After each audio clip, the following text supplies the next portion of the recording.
Militer Israel menyerang konvoi ambulans yang membawa pasien yang terluka parah setelah meninggalkan rumah sakit Al-Shifa di Gaza pada Jumat 3 November waktu setempat. Setidaknya 60 warga Palestina tewas dan terluka akibat serangan udara Israel. Juru bicara Kementerian Kesehatan di Gaza, Ashraf Al-Qudra, mengatakan Israel menargetkan konvoi ambulan tersebut. Sementara itu, militer Israel mengaku pesawatnya menargetkan ambulan. Israel berdalih bahwa kendaraan itu digunakan oleh unit Hamas yang dekat dengan posisi mereka di zona pertempuran.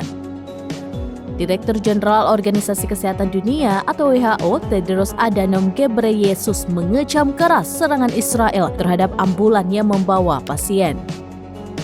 Ia sangat terkejut dengan laporan serangan mematikan Israel terhadap warga sipil di dekat rumah sakit.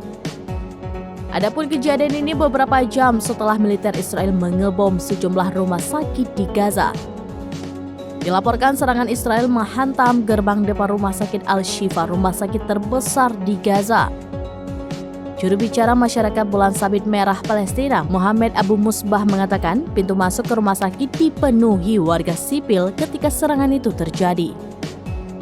Seorang supir ambulan dan anggota staf PRCA selamat, namun satu orang menderita luka pecahan peluru di kaki.